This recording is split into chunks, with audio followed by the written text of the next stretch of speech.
What's going on, everybody? My name is Lightsaber Academy. Today we are going to be going over the anatomy of a lightsaber.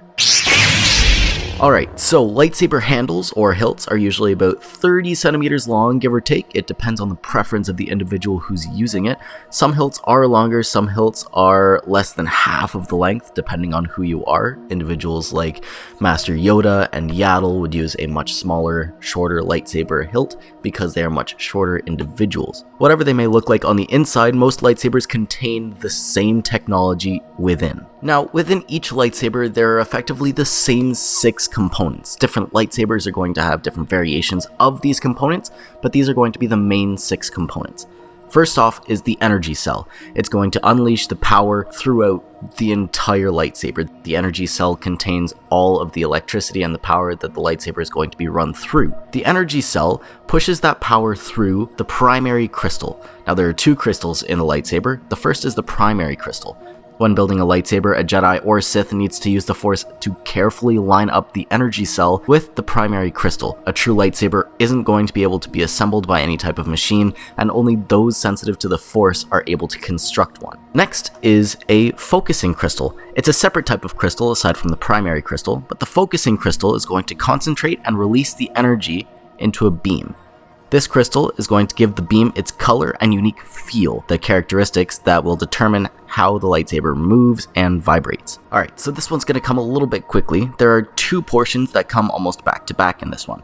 So once the energy is focused through the focusing crystal, it's going to leave the handle through a positively charged energy lens, which is going to be inside of the blade's emitter. After about a meter, or depending on how long you choose your lightsaber blade to be, the beam is going to bend back towards the hilt and pass through a negatively charged high-energy flux aperture, also in the blade emitter. To an observer, it's going to look like the blade just simply stops growing and creates the iconic point or rounded off tip of the lightsaber blade. But the loop of energy creates the lightsaber's distinctive hum as well as the spinning effect in the blade's movements, which makes the weapon difficult to control for those without training. As the beam or blade loops back into the handle, a superconductor is going to channel the energy back into the power cell. As a result, the lightsaber is going to be extremely energy efficient. It uses all of its power at once, but never loses any. Now, earlier we talked about the 2 different crystals that lightsabers have, which are a primary crystal and a focusing crystal. There are also many different crystal types, such as Cathrosite crystals, Solari crystals, Bondar crystals, etc. There are also 2 different crystal forms, which are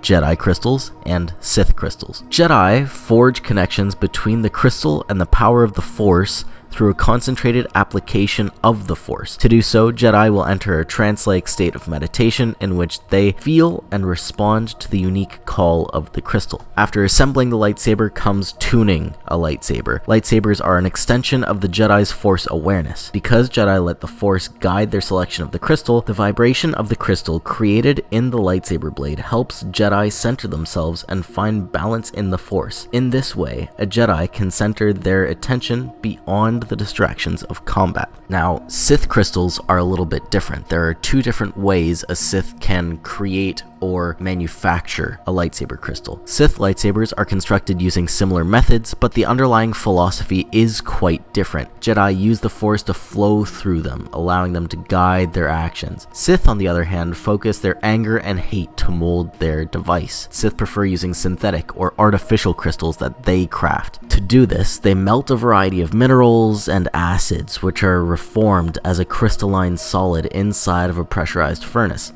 Sith Lords will end up shaping the crystal in the furnace, concentrating their anger and the dark side of the Force into their synthetic crystal. There is also another process called bleeding, by which Sith will take an already manufactured or found crystal that they may have taken off of a Jedi or found in a crystal cave and pour their hatred and darkness and corrupt the crystal. Well, that pretty much covers everything that we're going to be doing today. I hope you guys enjoyed the video. If you did, feel free to leave a like and subscribe. If you guys don't already, feel free to follow me on my Instagram and TikTok. That's where most of my content is coming from. I also have a Discord that I highly encourage you join. It's very fun. We have a whole bunch of channels regarding updates on videos, live streams. We also have a cantina. It's just a blast. So I highly encourage you join the Discord. Otherwise, I hope you all enjoyed this video and enjoy the rest of your day. May the Force be with you.